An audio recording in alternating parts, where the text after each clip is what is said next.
Hi, it's Heather, and I'm so glad you're here. We've renamed our podcast Health, Harmony, and Heather to reflect my passion for enriching our perspectives on life by exploring social phenomena, the human condition, and our abilities to connect with ourselves, each other, and the planet.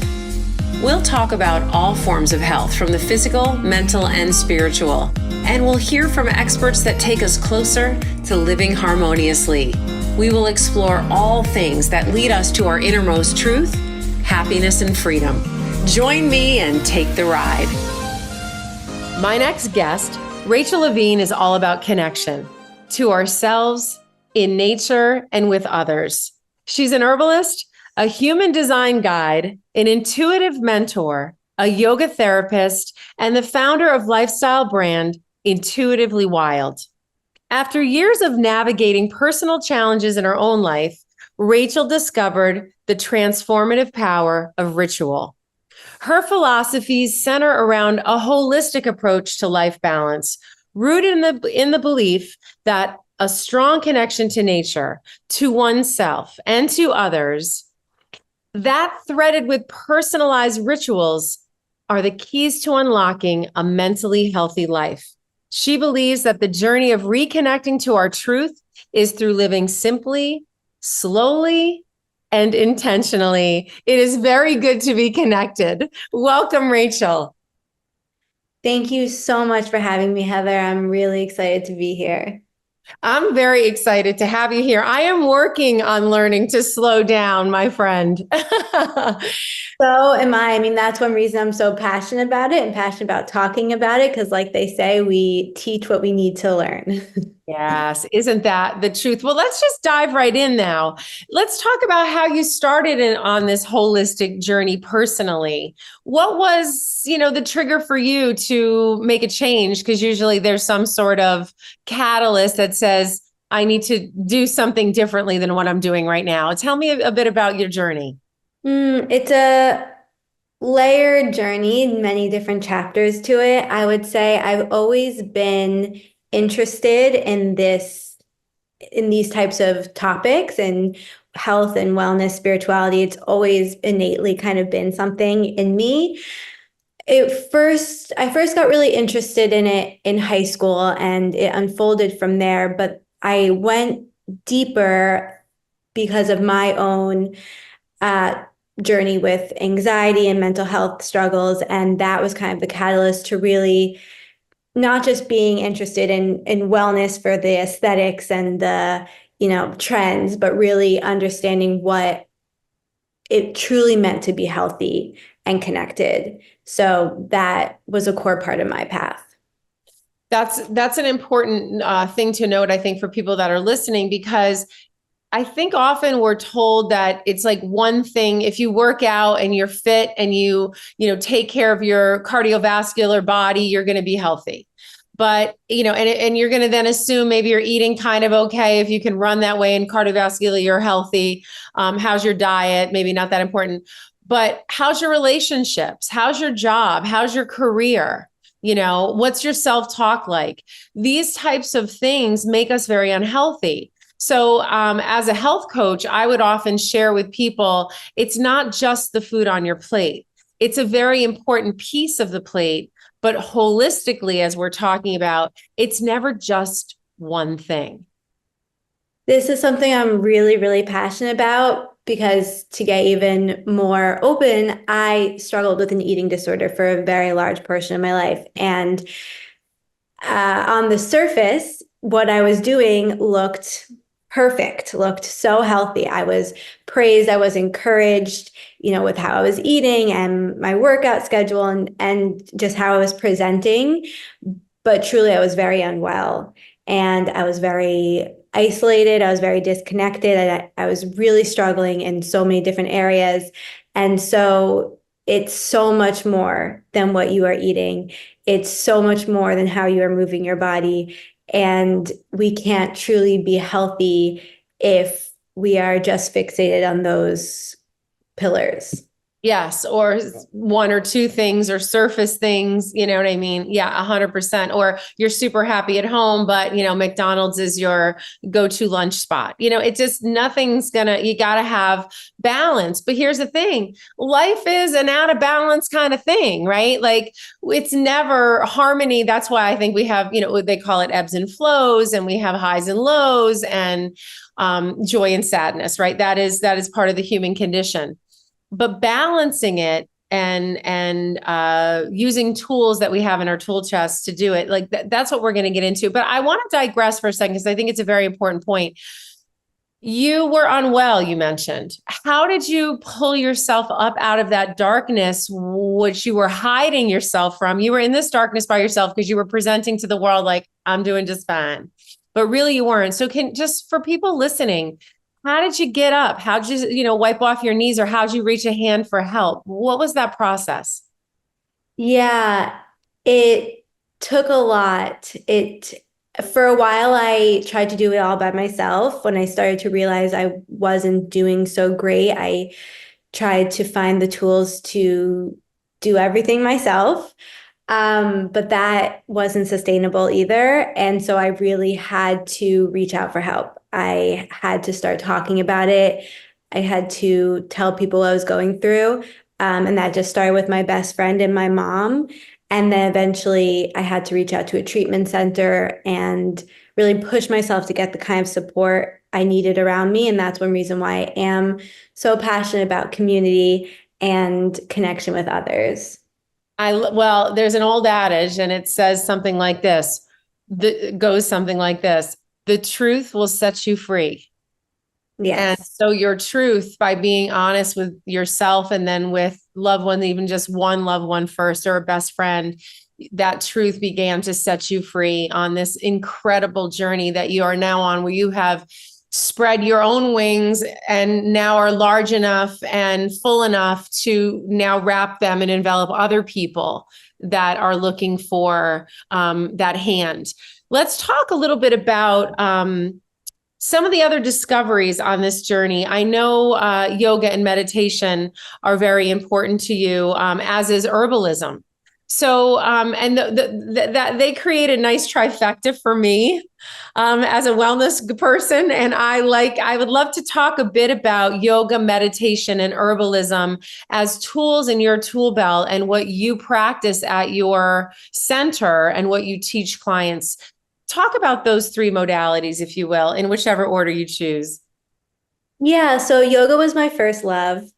I immersed myself in that world again at a pretty young age and just could not get enough of learning about it and all the different limbs of it, as they say. And I believe that using the tools of yoga to connect to ourselves can really help us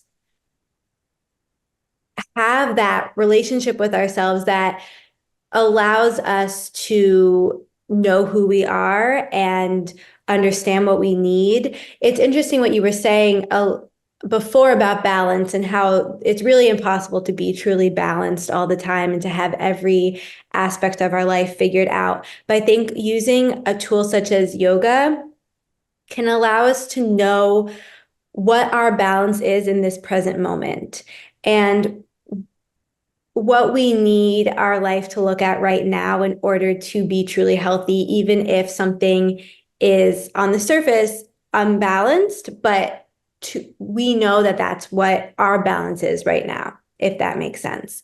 Makes a And lot of sense, because I think it's all about being balanced in the moment. We're never balanced all the time, but when we are balanced, living in that connection, truly embracing that connection.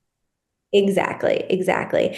And I For me, I mean, I love the physical asana of yoga, but to me, it's so much more than that. And that's very rarely what I focus on with any of my clients or anyone that I'm talking to.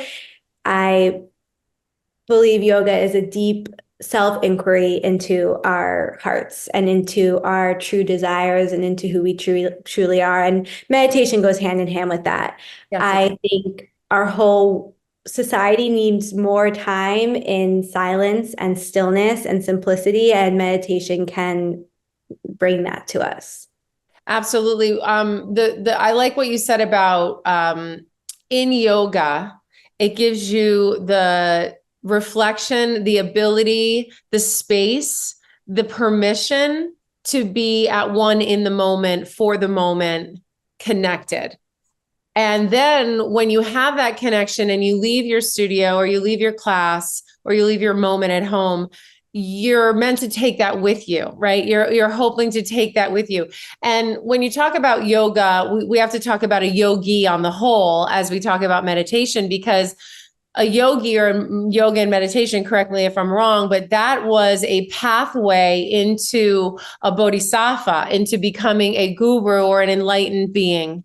And you had to study, be a yogi in order to reach those levels. And part of that is like what she meant was meditation. And I want to talk about meditation because yoga is, in fact, meditation. It's in a sense meditative and it's meditating. But people are so afraid of meditation and they're like, oh gosh, I can't do that. Can we talk a little bit about meditation and how vast it is and how many opportunities of meditation and ways to meditate there are, and even just some of the simple reckonings of, oh, you are meditating when people don't even know that they are. Let's just talk about meditation on a whole a little bit and take away some of that fear or, oh, I could never do that part, because the stillness is important. Yes, absolutely. I get that all the time, whether it's meditation, whether it's asana. People are always saying that yoga feels unreachable or unattainable or intimidating. And I hope to eradicate that, because you really, first of all, start where you're at. And there's some form of meditation to suit everyone. And whether that's a walk in nature, whether that is a guided meditation or a visualization, or simply taking 1 minute where you're usually on your phone to just sit and be. And you don't have to have an outcome in mind. You don't have to be thinking about anything specific or try to get rid of all your thoughts. It's just taking time to just shut down all the external noise. And my dad, he's one of these people who is not really, it doesn't come easily to him to meditate or get into these kinds of topics, but he loves weeding. And he will spend time in the garden just weeding for a long period of time. And when he comes back in time, I'm like, Dad, what were you thinking about? He's like, I don't even know. Like he's like, I feel better. I feel at peace. That's his meditation. That's right. And I think we all have something that we can tap into like that. Well, first of all, I'd like your dad to come to my house. I have a lot of meditative weeds to pull. I would love that. I love that so much. But I want to mention asana, because people who don't take yoga may not know what asana means. So asana means rest, right? When you're in asana, are you at rest? I don't even know what it is. No, so asana is the physical posture. So asana means pose. So what is it when you're at rest, when you lay on your back and you put your hands out? So that's Shavasana. Oh, Shavasana. See that? Very close. Very good. Yeah. So I like to do yoga, but I do not practice yoga. And so like I need them to speak English and not Sanskrit to me, because I don't know what I'm doing. But I definitely feel connected in a yoga class. And I definitely take the time to notice that this is not about anybody but me. And what I was going to say is meditation is also savasana, which is rest. So there's a time in yoga after you do poses that you rest. You lay down and you let your body and your cells and everything regenerate. So you're not layering stress over stress, that you've now done a move and you've done something that's stressing the body in a good way, making your cells energetic. And then you lay back and you rest so that you can re-energize your body and you can get up for the next pose. There's something really beautiful in that I think is very yogi, that you take that through life, that we need to take rest. And I think maybe your dad has a busy mind like mine. I think a lot of people that have very busy minds find it difficult. I could never do that because their minds just don't stop and then they don't think they're meditating. But learning how to listen to and then yet quiet and be in control of the voices in your head, because we are in control. You're not in control of what's coming at you, but you're in control of how to stop it or acknowledge it, push it away, or question why I'm thinking that, right? Can you talk a little bit about being at rest while you have an active mind? How to, that's part of yoga, right? You're active, but you're meditative while you're in these poses. So let's talk about that dichotomy. Absolutely. I have a very active mind, and yoga is a salve for me. Like, it is the medicine that helps me sort through my thoughts and have a sense of, I don't love the word control because I think us as humans grasp onto control too About often. purpose. Yes, yes. It gives me a sense of ease around it all, a softness. And we, I think a good first step for people is to not think about pushing away the thoughts or even controlling them at all. It's just to observe them. It's just to have awareness around them. And to, yeah, not think that they have to fix them or change them or do anything about them, but just to start to observe them and kind of detach from them. And I think that that can be a helpful first place to start, because it shows people that there's nothing about them that they have to change or fix or that's wrong with them. And there's nothing going on in their mind that they have to be afraid of. We talk about stillness and slowing down, but you can still do it in your own comfortable way. Let's talk about running. I mean, very meditative, transformative. Your body actually goes through, like a transformative state where you become, when I run long distance runners, I mean, they talk about the euphoria.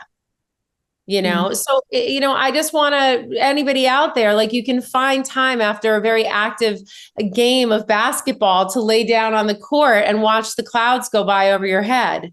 You know what I mean? Like, and take a moment that is re-energizing, resetting yourself even more than the game did. I think having these moments of meditation throughout our day can help us process our day, even if we don't realize consciously that we're doing that.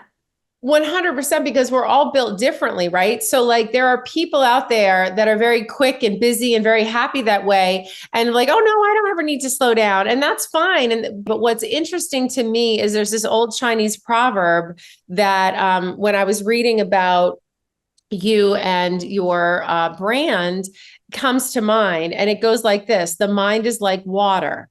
When it is still, it is clear.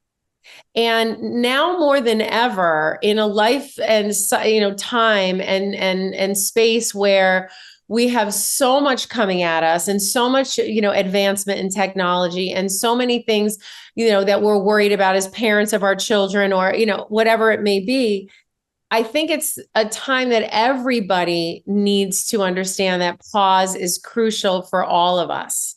We fall asleep for a reason, because our humans need sleep. It's impossible not to fall asleep. And we need that to restore and recover for the next day ahead. And I think in a very busy life and with a fast-paced life of technology and phones, we're taking in more and more and more, and we're taking out time less. How do we step out into nature when we live in New York City or we live in a very urban development? Like, I like to talk about things that, grandiose, as I'm sitting here, in the hills of the Berkshires, you know what I mean? But I do have a New York City life. And I do want to explain to people that there's so many pockets of this for them to grab onto. So I'm going to just turn it over to you at this point. Yeah, I think it can be easy for us to think that if we take moments to slow down, it will slow us down and we won't be able to have the busy life that some of us might want. But in fact, it's the opposite. Slowing down gives us more time because we can be present. We can replenish ourselves and nourish ourselves in the way we need to keep going steadily and more fully. Having those pauses allows us to go from autopilot to fully present and fully alive. And you don't have to be a Buddhist monk. You don't have to be a yogi meditating in a cave. We are humans meant to live the lives that we want to.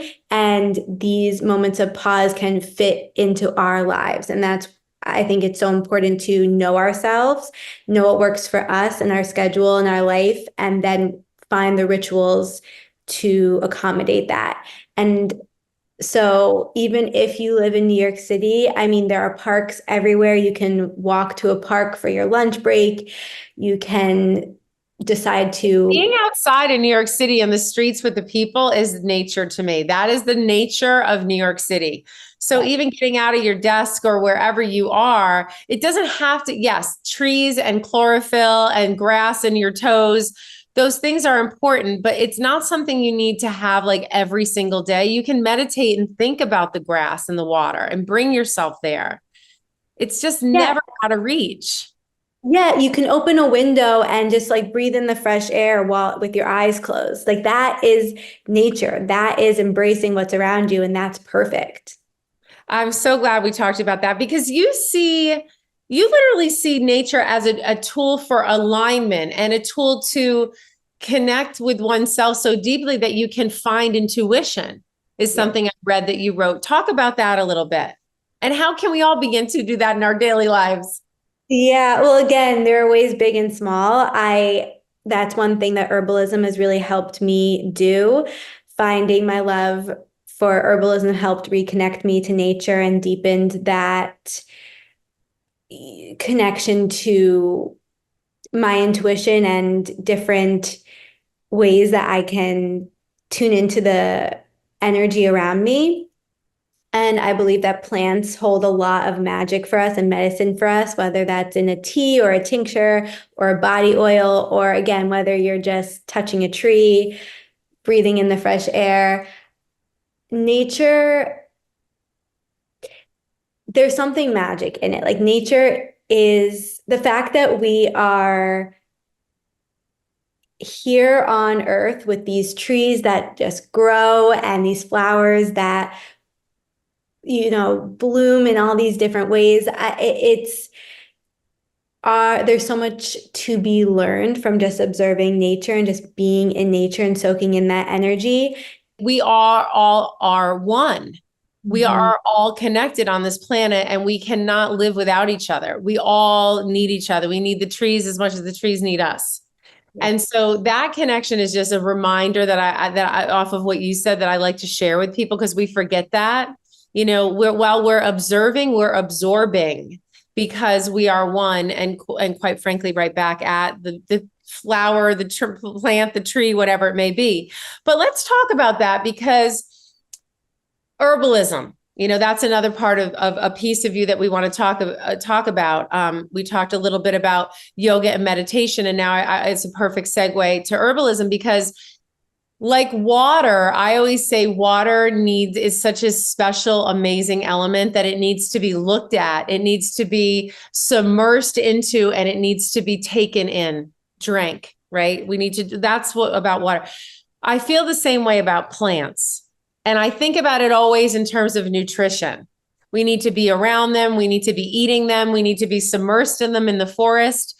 But I never really thought about it until just now. I'm connecting because I do take herbs, that I'm taking nature inside of me.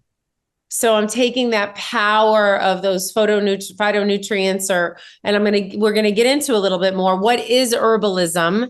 And so I love that connection you just shared with me that I just discovered of taking the plants now within the body to heal, to help as tools, as guides. Talk about the herbalism side of Intuitively Wild. Yeah, so there's so many different definitions for herbalism. To me, it's connection to nature. To me, it's utilizing plants to help us heal, whether that's mentally, emotionally, spiritually, physically. There's so many ways that herbs can benefit us. I found herbalism at a time when I was further into my recovery and seeking, like I had said, yoga had been such a core part of my world for so long, and I was finding myself needing something outside of that world and a way to feel more grounded and connected and present. And I stumbled upon herbalism and fell in love. And the more that I connected to nature, and this is not just, for me, it's about connecting to the plants, but also living seasonally. Yes. For me, that's a big part of herbalism, living intentionally, living connected to the cycles and the different phases of nature. And that brings in the moon cycles, that brings in the different, earth-based holidays that we can celebrate. Just living connected to the way that nature intends us to, Right. that nature naturally does. For me, that's a really big part of herbalism. Yes, sir. All the circadian rhythms of life and what we're supposed to be doing at that time, right? I love that. So, you studied in England, right? The beginning of apothecary. I think the first one was probably there. What talk about you? I know you have an online apothecary shop. You sell herbs. Can you just share with us like the basic herbs that like almost everybody should have in their medicine cabinet and why you want those herbs? And we're talking about change of seasons as we're coming into winter. Obviously that's a time you need certain things for immune boosting, which you might not need going into summer. But like, we're so used to boosting with an herb or something because we're boosting our immune system. But what kind of herbs would you need like in the summer versus the winter? Just give us a little bit of a quick 101 on herbalism. Yeah, well, there are so many herbs out Yeah. there. I will focus on ones that I think that everyone would be able to have easy access to. Um, for winter, I will definitely say the top two that come to mind are ginger and chamomile. Chamomile really year round. It's very calming and grounding, but it helps in winter, especially because it brings a lot of nourishment to the body that winter might deplete us of. And ginger is the same. It's very stimulating to our internal organs. So it'll keep that circulation going, keep you warm, keep your digestion going, and give you that energy and that connection to the sunshine when we might be in those darker days of winter. And it's different plants grow at different times as well. I really love to talk about the rose plant when I'm talking about seasonal living because rose, the flower grows during the summer. So it's a really beautiful time to utilize the medicine of rose. But then in the winter, we have rose hips, which are the seed from which the rose comes. So you can use the medicine of the rose hips during winter. And I actually have a rose hip plant in my backyard, which I didn't know when I moved here. And it has been really beautiful to watch the roses bloom during the summer and then the rose hips start to get really plump and juicy as it's getting colder. So rose is one that you can use year round for different reasons. That's amazing. Okay, so why would someone need rose hip oil versus rose petal summer to winter? I happen to know that rose oil is very expensive as an essential oil. I use it in meditation sometimes, and it's like $75 a bottle because it's hard to get. I guess it's hard to harvest. But why does someone need rose other than for me? I use it for a mental state, but in terms of ingesting it. Yeah, so rose is for me, it's all about self-love and self-connection. And that impacts our physical too. So if you're ingesting it, it helps you take in those benefits internally as well. and really good for any female hormonal imbalances you might have. Let's talk a little bit about routines versus rituals and why those are different to you and how you see them. Yeah, that's a really good question. I am also a writer. I love writing, and I believe there's so much power in the words we use. And I am someone who used to be really fixated on routines. I'm a routine-oriented person. They work really well for me. And so I used to get really caught up in my routine and being really disciplined and connected to it. And when I made the shift from thinking about it in terms of routine versus ritual, it really helped me have a more balanced version of that lifestyle. For me, routines have the energy of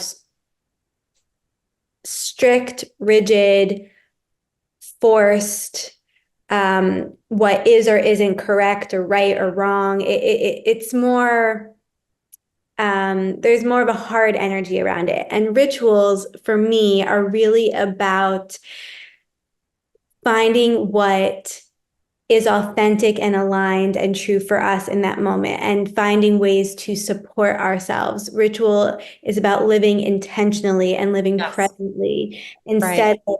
instead of It's going, it's difference like between feeling than just doing. So exactly a routine is doing and a ritual is feeling the doing. yes, exactly. Right. The routine is more autopilot and the ritual is more presence. Right. And so it's good to have both, but rigid routines that then put you in some sort of bumpers that then you're not listening to yourself and you're doing the routine because you've just been doing it, but it's not really serving anything. That's when we have lost touch with ourselves and we need to come back and say, why am I doing this in the first place? So like, let's say it's the summertime and I don't feel like taking vitamin D. So a ritual would be for me to make sure I sit outside in meditation or something, or I play outside with my dog for at least 20 minutes. So I'm getting vitamin D from the sun, right? That would be a way to switch it up. So routine and ritual is really listening to your body, being in touch with what you may or may not need, or may not need to change, or may not need to try or do for the first time, right? Yes, I really try to emphasize people questioning why they're doing the things they're doing and checking in with that. And I think with routine, we often forget to ask why we're doing what we're doing or why we're still doing what we're doing. And ritual can bring in that moment of pause and presence and intentionality and make sure that we know why and that it is truly aligned for us. Okay, so that is a perfect segue for something I know nothing about, but something that you use often in your practice, and that you use that you are a mentor to is the word I was looking for. So a human design guide, intuitive mentor. Talk about what that is and how do we do that? And how does I've never ever heard of it. And it was so interesting when I read about it because it makes sense. I mean, like, who doesn't want a human design guide to find a pathway to their intuition, I think is what it's saying. But I'm going to turn that over to you because it's a very interesting piece of something that I'm not really sure I know that much about. So tell us about that piece of your business and how it interconnects with all the other things that we've talked about. Oh, amazing. Well, I'm excited to be someone to introduce you to human design. So, for those who don't know, it's similar to astrology in the sense that you put in all your birth info and get this chart about yourself. And it's the energetic blueprint of who you came here to be. So basically, human design is the science of individuation. It's really about your personalized energy and how it thrives. And it's a mix of different modalities, including astrology, including the I Ching, and including the chakra system. So there's different layers to it. The chart can look intimidating. It can look complicated. And so Well, that's it why, sounds very worldly, so it must be complicated because it's hitting Right. on moon, sun, different, times of the year and algorithms. Very cool. Yeah, So it's yeah. bigger than astrology. It's like it's got more layers than just astrology. Yes. And one thing I love about human design is it can really give you practical, actionable tips to embody your authenticity right away. Like there are very simple, easy steps that you can implement into your life right when you learn about the core components of your chart. So I love this. So you're basically like, if you don't know who you are, I'm going to tell you who you are.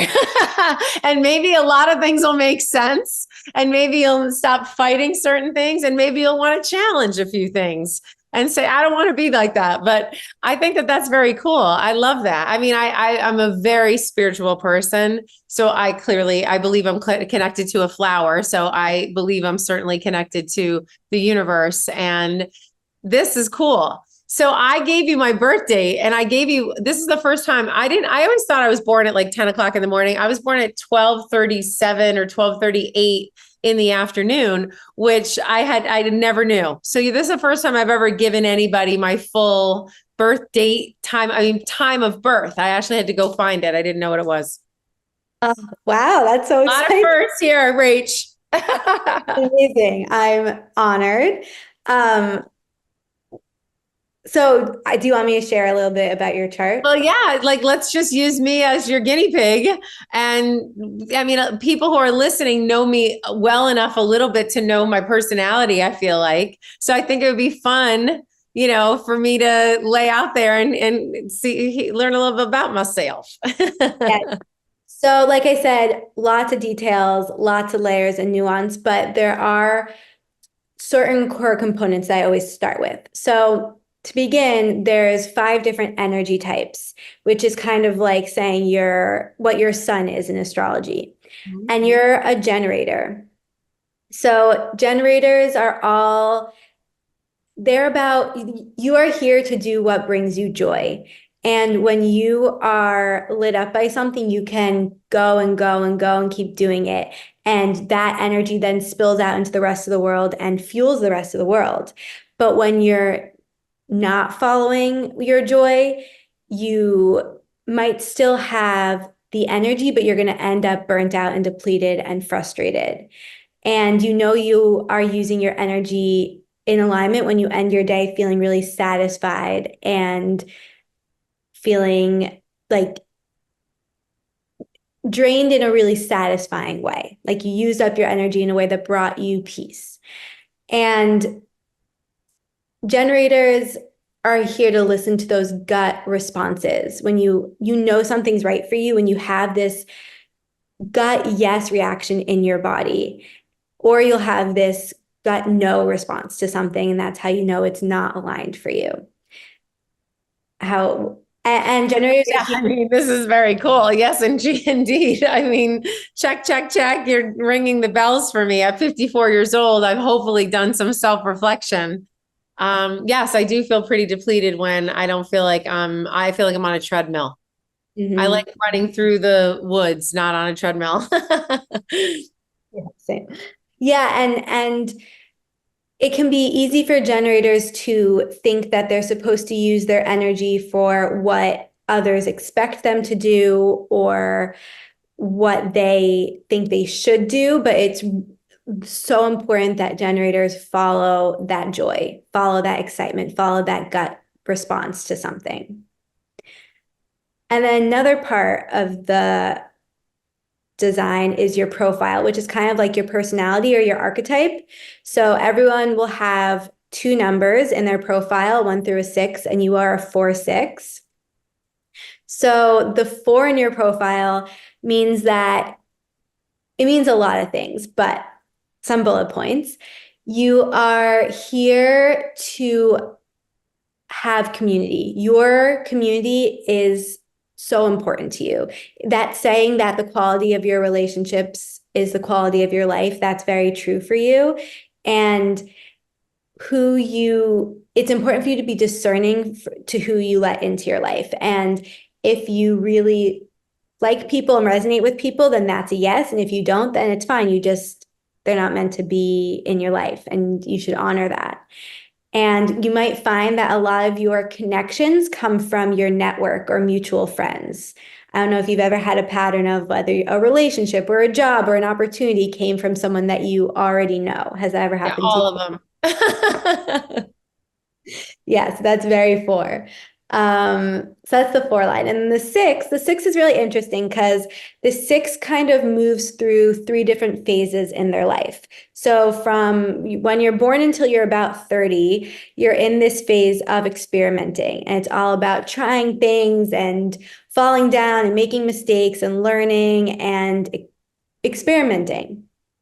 And then when you go through your Saturn return or 28 to 30, you start to move into this different phase where you are stepping back and going what they call in human design on the roof, which is basically just taking a step back and having a different perspective and looking down at everything that you learned your first 30 years and really integrating it and embodying it and processing it and learning more about it and seeing who you truly want to be in the world. And that's from age like 30 to 50.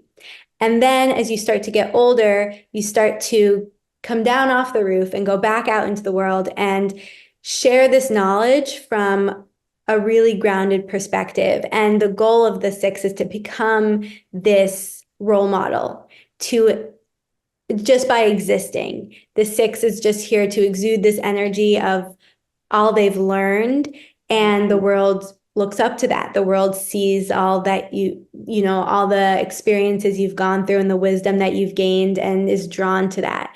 And with the six, life really gets better as you get older. It sounds like the four was during Housewives and the six was after Housewives. You're both. You're both Heather of them, pre and you know? post.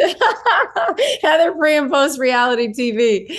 No, that is so fun. It's so great to dig deeper. And I know you are totally scratching the surface because I have seen the numerology and the stuff that you have to dig through to find more about me. And I know it's very layered, but it's very fun to, and I think important to find these things that we can connect with in ourselves. I remember when I used to read the Post, you know, it would be fun. And when I was living in the city and it used to be a paper I cared to read, I would open it and look at the horoscopes. You know what I mean? It was like, oh my God, it just was so much fun to read the horoscopes on a daily basis or a weekly basis. I can't remember what it came in to relate it to your life. Be like, oh my God, that's so me today. Like, oh, and you even call a friend, like, you got to listen to my horoscope today because you identify with it, you relate to it, and you feel seen, quite frankly. You feel connected and related to. And so there's an honesty in that. And Yeah. yeah. And I think so, you know, it's not, you know, it doesn't have to be people like you can go really deep into it, but for other people, it's about a piece of what's on your plate. So back to kind of the plate that we began the podcast with, it's filling that plate with all kinds of good morsels for mind, body, and soul. And the more we can connect about who we are, and the more we can look into the ancestors, those before us, different rituals, different, you know, routines from other places, other countries, other religions, other practices, the more we explore those things in search of self, I mean, just the more connected we will be.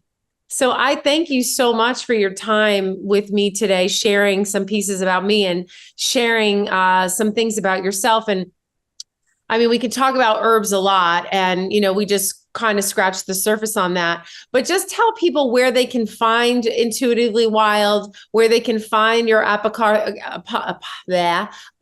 you say it. Apothecary. Apothecary, where they can find your apothecary. I needed to hear it so I could say it. Where they can find your apothecary, which is online, and where they can follow you and find more about you. Maybe even if they live in your neighborhood, take a yoga class from you. Rachel, tell us all about you, girl. Yes, yes. Well, thank you again so much. I really want to emphasize that it's about knowing yourself so well that you know what is right for you and you know what rituals and lifestyle serves you. And it all comes back to being able to check in with your intuition, your alignment around everything. Or you can go to my website, intuitivelywild.com, and look at the online apothecary. And I have different combinations of herbs that you can learn a lot about them there. And that I have one that has rose in it, the grounded elixir. It's all about intuition and calming anxiety and grounding you. So there's a lot. If you want to get the guesswork out of it, you can look there. That's great. Well, get into and tap into yourselves, you guys, and go check out Rachel and, read your horoscope today and see if you connect. Get your toes in the sand or in the grass if you can, or just open the window and breathe it in. We're all connected and we're all super lucky to be here. I thank you so much for your time and thanks for listening. We'll be back again at you real soon with a new episode. Thanks for being here today. My true hope is that each podcast gives you some new perspective, new information, or connection into living that brings you closer to your freedom. And I can't wait to meet you here again for more practice next week.